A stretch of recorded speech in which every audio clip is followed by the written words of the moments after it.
어디를 가나 사람이 2명 이상 모이면 서로 의견 차이가 있기 마련입니다. 저는 종종 주례를 하면서 그런 얘기를 합니다. 결혼을 해서 부부 사이에 의견 차이가 생기면 그것으로 인해 갈등하게 되어 있고 어려움을 겪는 그런 가정들을 많이 보게 됩니다. 오늘 4부 예배를 드리는 여러분, 사랑하는 여러분, 서로 다른 의견이 충돌할 때 여러분들은 어떻게 그 문제를 해결하십니까? 자, 우리 그리스도인들이 항상 염두에 두어야 할 것은 누구의 생각이 하나님의 말씀의 기준에 맞는지 확인을 해야 됩니다. 그래서 약속을 해야 됩니다. 하나님의 말씀에 따라 순종하기로 약속해야 됩니다. 그래서 두 부부가 그것을 가지고 설왕설래하며 갈등을 일어날 때 잘 확신이 안 오면 교역자에게 물어보시기를 바랍니다. 그러면 어떤 생각이 더 하나님께 가까운 것인가, 그것을 다 우리가 분명하게 되어지면 그 말씀에 순종하기로 약속을 하셔야 돼요. 그러면 별 문제가 없게 될 줄로 믿습니다. 사랑하는 여러분, 문제는 하나님을 섬기는 그리스도인들이 하나님의 말씀보다 자기의 생각을 고집하며 주장하기 때문에 해결점을 찾기 어렵다라는 것입니다. 다시 말씀을 드리면 내 생각이 하나님의 생각과 하나님의 말씀과 다를 때 그리스도인은 즉시 자기 자신의 생각을 내려놓고 하나님의 말씀에 순종하며 따라가야 됩니다. 그렇게 되면 자연스럽게 의견 차이와 갈등을 아름답게 잘 극복해 갈 수 있다라는 것입니다. 오늘 본문에도 보면은 여러 가지 해결할 수 없는, 정말 어떻게 보면 베드로가 책망을 받고 있거든요. 유대교 입장에서는 베드로가 고넬료의 집에서 먹고 자고 집회한 것은 잘못하면 이단에 몰릴 수 있는 상황입니다. 책망을 받아서 사도 베드로의 직분까지 내려놔야 되는 그런 상황입니다. 그런데 이것이 말씀과 성령 안에서 잘 해결된 것을 우리가 볼 수가 있어요. 역시 모든 문제의 해결은 하나님이 닦고 계시고 말씀 위에서 성령의 역사로 해결이 되는 줄로 믿습니다. 사랑하는 여러분, 베드로가 고넬료의 집에서 말씀을 전할 때 성령이 임하게 되었고요. 거기에 모인 가족과 친구 또 일가 친척이 다 은혜를 받았습니다. 방언까지 터져 나왔고 그리고 세례까지 받게 되어서 그야말로 저 요빠에서 가이사라까지 먼 곳에 가서 이방인의 고넬료의 집에서 오순절 마가의 다락방에 일어났던 그 역사가 동일하게 일어난 거예요. 그러니까 베드로가 얼마나 놀랬겠습니까? 이 말씀을 전했는데 예루살렘에 있었던 그 기적과 똑같이 일어나는 거예요. 사랑하는 여러분, 이렇게 이방인들에게 성령이 임함으로 그들도 구원의 대상이라는 것이 확인이 된 이방 선교학적 입장에서는 참으로 중요한 사건입니다. 우리가 이러한 것들을 하나하나 깨닫고 그 말씀을 묵상하면 진짜 사람을 귀하게 여기는 것입니다. 믿습니까, 여러분? 교회를 귀하게 여기고 사람을 소중히 여기는 거예요. 그런 마음을 가져야 돼요. 여러분, 유대 크리스찬이 뭐냐면 유대인이 예수 믿은 사람을 유대 크리스찬이라 그랬어요. 그래서 지금 베드로가 유대 크리스찬인 예루살렘 교회에 가서 지금 고넬료의 집에서 일어났던 사건을 보고를 하는, 변증을 하는 그러한 모습이거든요. 자, 유대 크리스찬들은 예수 그리스도를 메시아로 영접을 했지만 아직도 구약의 전통과 율법 속에 살고 있었기 때문에 이 이방인들에게도 구원과 성령의 임했다는 사실을 믿을 수가 없었던 거예요.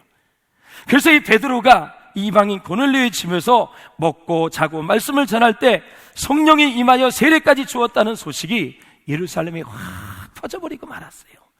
이런 소식은 왜 이렇게 빨리 나가는지, 빨리 퍼지는지 말할 수가 없어요. 그런데 오히려 뭐가 퍼졌느냐?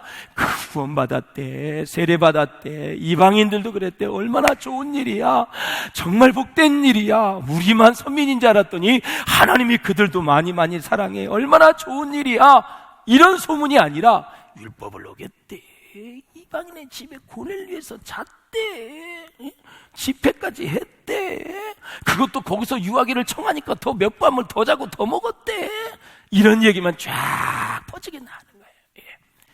수고롭게 사역을 마치고 애써서 사역을 한 베드로, 그래서 예루살렘에 돌아간 베드로는 힐난을 당했다고 오늘 본문을 얘기하고 있습니다. 힐난은 이름 헬라어로 보면 조롱을 당했다라는 거죠. 베드로는 열심히 주님의 사역을 하고 정말 하나님 복음을 전하는 일에 수고했지만 돌아오는 것은 책망을 받았고 욕을 먹고 조롱을 당하고 비난을 당했다라는 거죠. 자, 이 고넬료의 집에서 말씀을 전하고 성령이 임재하고 세례를 받고 구원을 받는 역사가 일어났다면 이렇게 반응을 하면 얼마나 좋을까요? 야, 이제는 인종이나 민족의 차별은 다 없어졌구나. 너무너무 좋네. 야, 무할례자나 할례자나 다 하나가 돼서 얼마나 좋아. 언어가 다르지만 복음을 믿고 예수 믿고 하나님의 자녀가 되었다니 얼마나 좋아. 야, 이제 차별이 다 없어졌네. 이제까지 가지고 있었던 편견이나 선입견들을 다 버리고 모든 이방인들을 형제 자매로 받아들이고 했으면 얼마나 좋아. 야, 정말 복음의 능력은 위대해. 이렇게 생각하면 얼마나 좋아. 그래서 예루살렘에 있는 유대 기독교 신자들이 베드로를 보고 참 수고했어. 아무도 할 수 없는 일은 당신은 성령의 역사로 하고 온 거야. 너무 잘했어. 다 같이 일어나 박수합시다. 이러면 얼마나 좋아요. 예, 역시 박수하려고 그러시네. 예, 정말 설교를 지금 제대로 듣고 있는데요. 이렇게 몰입을 해야 돼요. 딴 생각하고 있으면 설교 못 들어요. 예, 사랑하는 여러분, 예, 그래서 이런 마음을 가지면 얼마나 좋아요. 그러나 베드로가 고넬료의 집에 가서 식사하고 말씀 전한 것을 좋아하기는커녕 비방하고 비난하고 조롱하는 사람들이 있었어요. 그때 이 베드로는 여러 가지 되어진 일들을 자세하게 설명을 해요. 자, 한번 4절을 한번 보실까요? 시작. 베드로가 그들에게 이 일을 차례로 설명하여. 차례라는 것은 다 고넬료와 베드로에게 계속해서 환상 중에 보였던 것을 싹 차례로 설명을 했다는 거예요. 자, 베드로는 자신을 비방하고 조롱하는 사람들에 대해서 어떻게 반응을 했어요? 특별하게 이러쿵저러쿵 하지 않고, 자, 복음을 깨닫지 못한 사람들에게 차근차근 차분하게 설명을 했어요. 아직 어둠 속에 있는 사람들을 향하여 이 베드로는 그들의 영적인 눈을 뜨기를 바라는 마음으로 자기가 체험한 하나님께서 역사한 일들을 쭉 설명을 하는 모습을 봅니다. 특별히 5절에서 10절에 보면 환상의 내용을 얘기해요. 하늘에서 보자기가 내려왔다. 거기에 보면은 보자기 안에 부정한 음식이 참 많이 있었는데, 보자기가 하늘에서 내려왔다는 것은 바로 이방인들도 새로운 교회의 멤버가 될 수 있는 새로운 교회를 상징하는 거예요. 이방인이 새로운 교회에 이제 포함될 수 있다라는 사실이에요.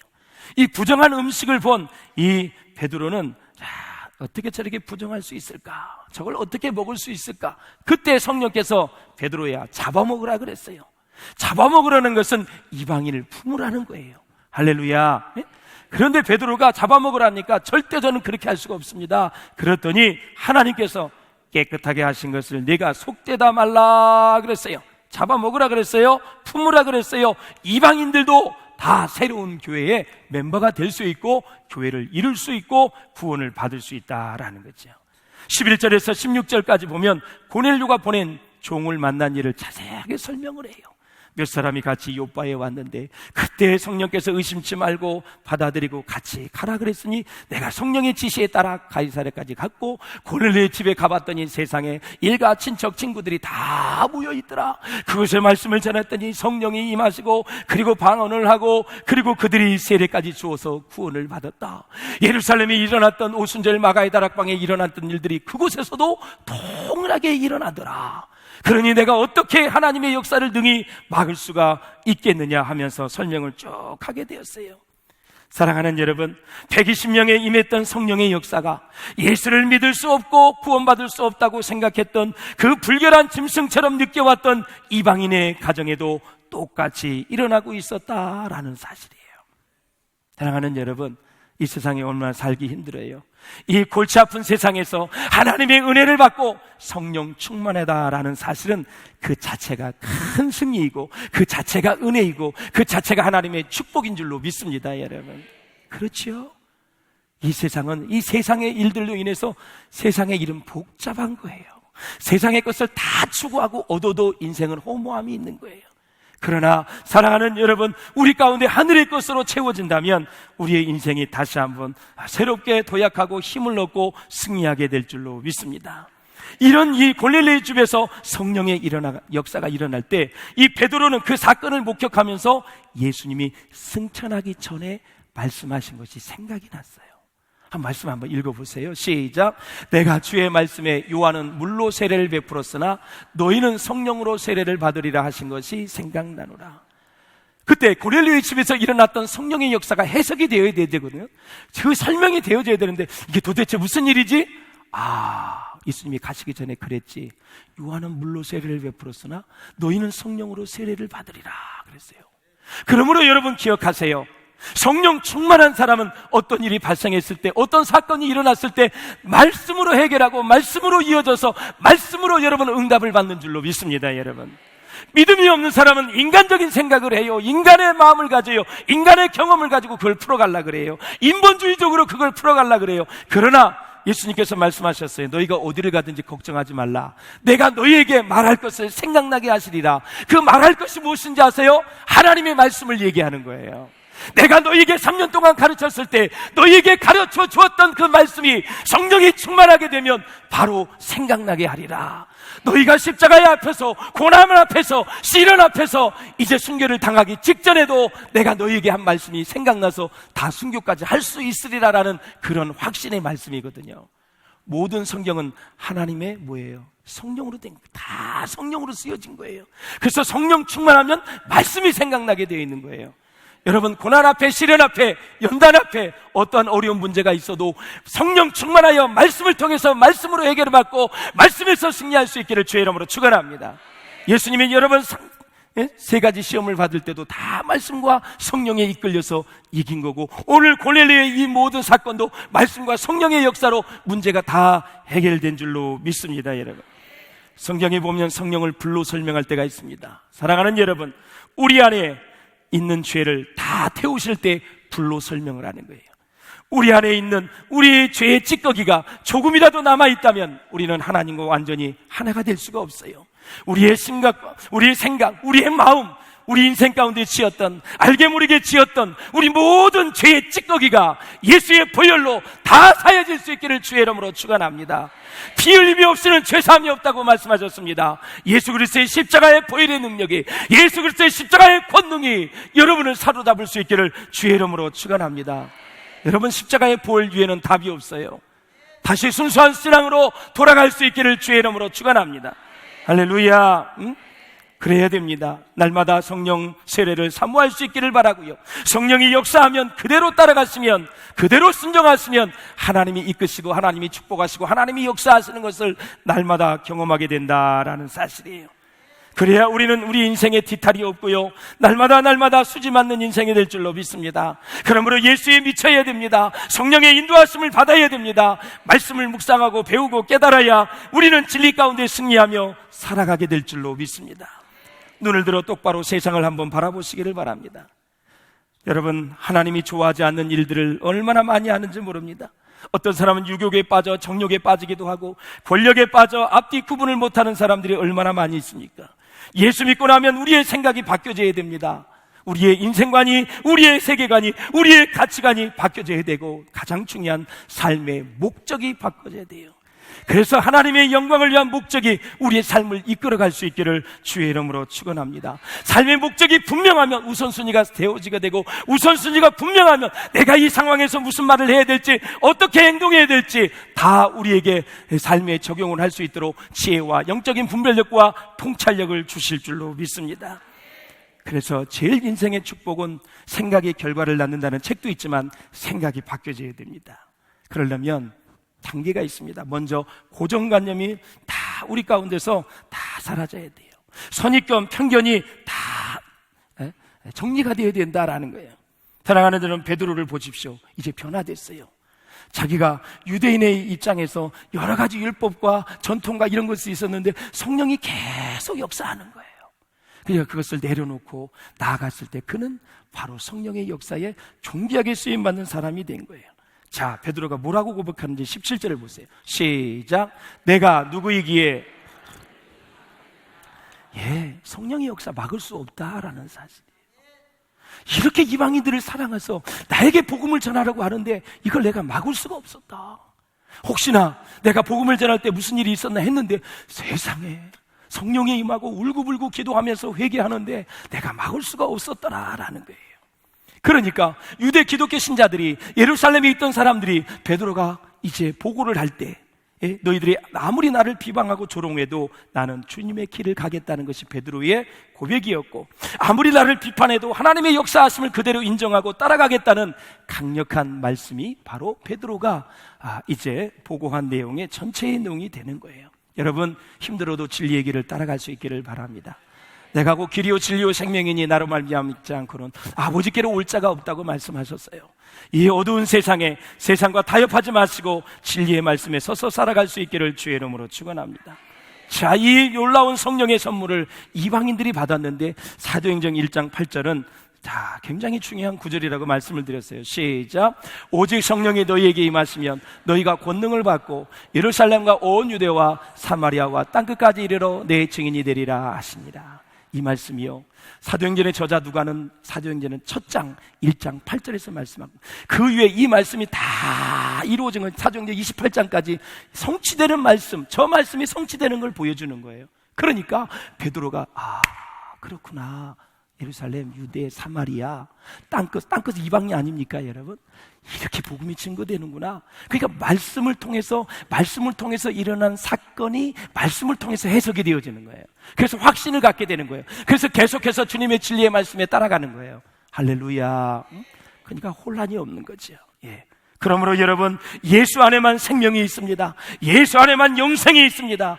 예수 안에 진리가 있습니다. 예수 안에 승리가 있는 줄로 믿습니다. 유대인뿐만 아니라 이방인도 이 영생의 선물을 받을 자격이 있는 것을 베드로는 역설하고 있는 거예요. 누구든지 주의 이름을 부르는 자는 구원을 얻으리라. 디모데전서 2장 4절을 제가 참 좋아해요. 시작. 하나님은 모든 사람이 구원을 받으며 진리를 아는 데 이르기를 원하시느니라. 모든 사람이 구원받고 모든 사람이 진리를 아는 데 이르기를 원하시는 분이 하나님인 거예요.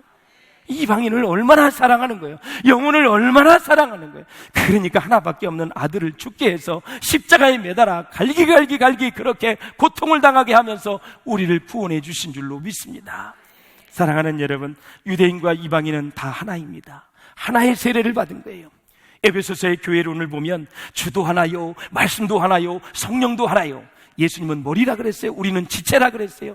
몸에 오른손 왼손이 있는 것처럼 유대인과 이방인이 한 몸에 있다, 이게 한 가족이다라는 사실이죠. 우리 모두는 한 가족인 줄로 믿습니다.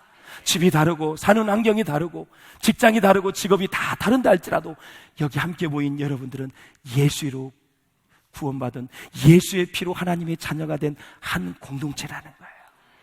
예수님은 머리고 우리는 지체라는 거예요. 믿습니까 여러분?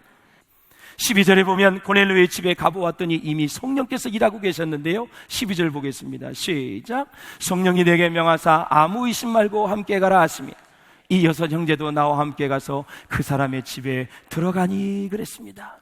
성령께서 의심하지 말라는 것입니다. 의심하지 말라.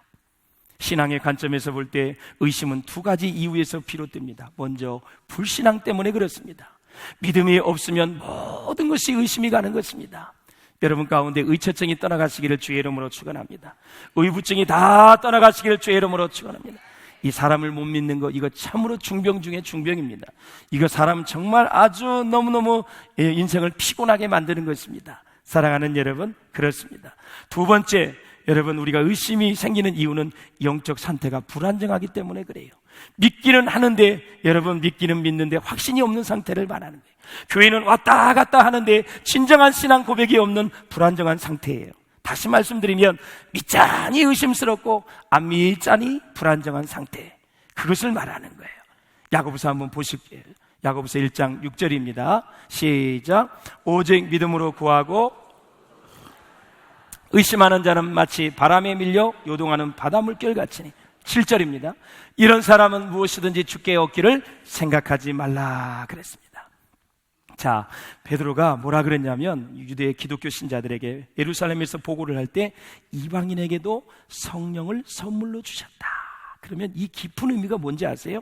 성령의 1차적 역사가 뭐예요? 성령이 하시는 일은 예수 그리스도를 주시라 시인하도록 역사하는 게 성령님이에요. 그러니까 이방인들도 구원의 대상이고 꼭 이방인이 구원받아야 된다는 거예요. 그러니까 이방인들에게 성령이 임했다는 것은 바로 그들이 구원을 받을 대상이다.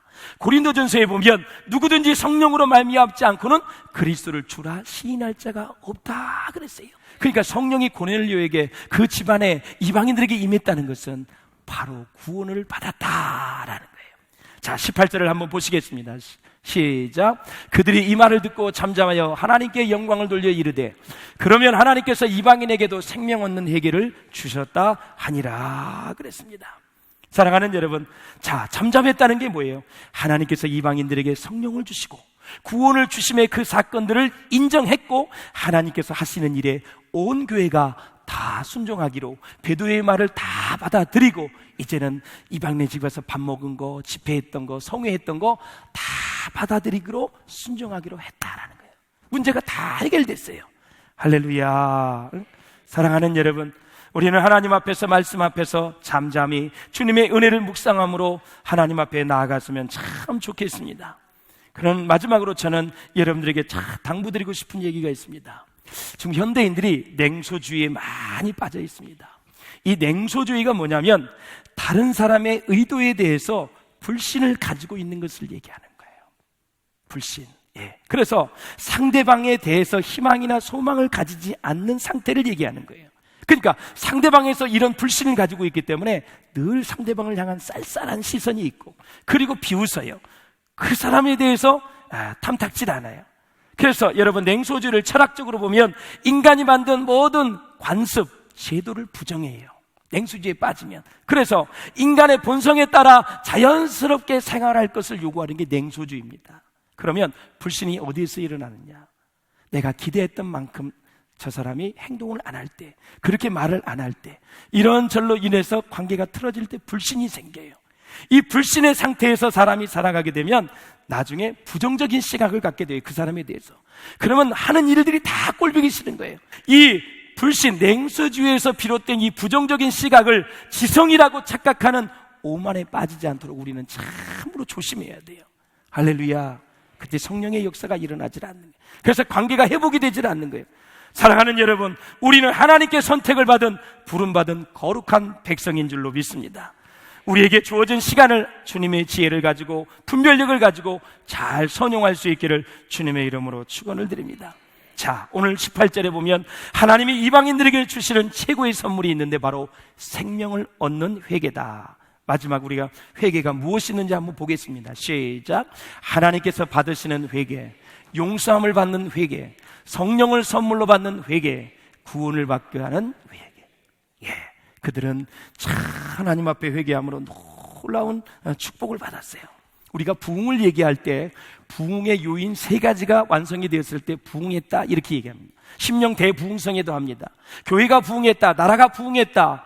어느 때 쓰느냐? 첫째, 회개할 때. 둘째, 심령의 변화가 일어났을 때. 그래서 세 번째, 심령의 변화가 일어난 사람이 사회에 나가서 좋은 선한 영향력을 끼쳐서 사회적 변화가 일어났을 때를 부흥이라 그러는 거예요. 그래서 부흥은 회개, 심령의 변화, 사회적 변화가 일어났을 때 부흥이 일어났다. 존 웨슬레가 영국을 변화시킬 때 부흥이 일어났다는 것은 술집이 문을 닫고 그래서 쫙 거리마다 다 성시화 운동이 일어날 때 부흥이 일어났다라는 거예요. 그러므로 사랑하는 여러분, 부흥이 일어났다, 회개가 있다는 거고 회개는 변화를 얘기하는 것입니다. 베드로가 변화됐습니다. 성령의 역사를 보고 이방인들에게 하나님이 역사하는 걸 보고 변화가 일어났고 변화된 사람이 예루살렘에 가서 유대 기독교 신자들에게 설명을 할 때 그들이 다 받아들여서 이방인들도 이제 본격적으로 구원의 역사에 함께 포함되어서 이제 사도행전의 역사를 이루어가는 그런 모습을 보고 다음 주에는 안디옥이 어떻게 그렇게 부흥했는지를 우리가 보게 될 것입니다. 사랑하는 여러분, 여러분 인생 가운데 이런 변화의 역사로 하나님의 역사를 주도해가는, 하나님께서 정말 영혼을 구원하고 진리를 아는 데 이르기를 원하는 그 하나님의 소원을 꼭 이루어드리는 저와 여러분 될 수 있기를 주의 이름으로 축원합니다.